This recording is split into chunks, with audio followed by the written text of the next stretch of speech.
Semangat pagi Indonesia. Hai Jorici masih nemenin kamu nih di Ragam Indonesia. Nah, yang suka seafood, mana suaranya?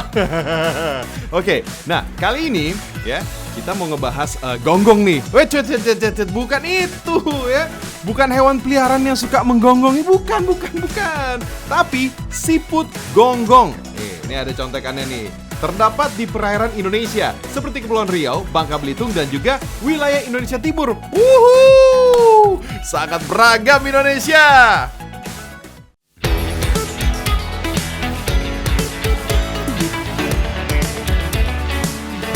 Gonggong, jenis siput laut yang satu ini banyak dijumpai di perairan Indonesia, fams, seperti Kepulauan Riau, Bangka Belitung, dan wilayah Indonesia Timur.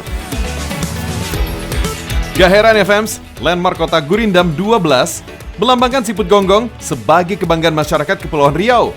Gosok terus! Maksudnya, gosok sampai bersih siput gonggongnya ya, sebelum kita rebus sampai matang.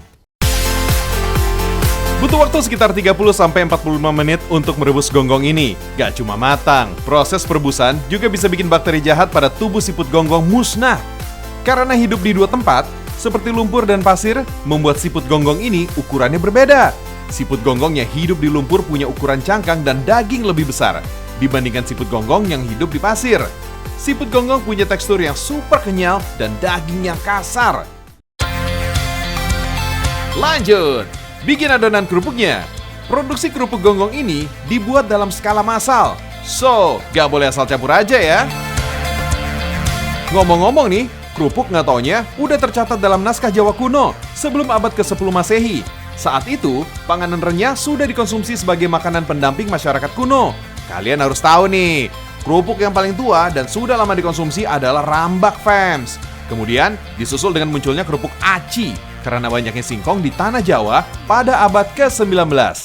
Kalau adonan kerupuk selesai dikukus, ternyata harus diangin-anginin dalam suhu ruang selama 1 malam. Tujuannya untuk menghilangkan kandungan air di dalamnya, fams. Gak sampai situ aja. Proses pengeringan juga dilakukan dengan cara menjemur adonan kerupuk di bawah terik matahari. Wah, di tanning ya. Oh iya, kerupuk yang dibuat ini bisa dibilang punya kualitas dan rasa renyah yang premium. Sebelum masuk ke proses penggorengan, kepingan kerupuk juga harus diuap di atas kompor untuk ngelemesin teksturnya. Agar waktu digoreng, ngembangnya jadi lebih mudah, fams. Kalau udah ketemu minyak panas, kepingan kerupuk yang tipis langsung jadi ngembang. Seperti perasaan aku kalau lihat senyum manis kamu. Fams, usaha kerupuk siput gonggong yang dirintis oleh Pak Acai di kota Tanjung Pinang ini sudah dimulai sejak tahun 1986. Kemudian, olahan kerupuk siput gonggong baru ngehits pada tahun 2010. Sebelumnya, gonggong di kota Tanjung Pinang atau di Kepulauan Riau masih sebatas sebagai bahan lauk sehari-hari aja.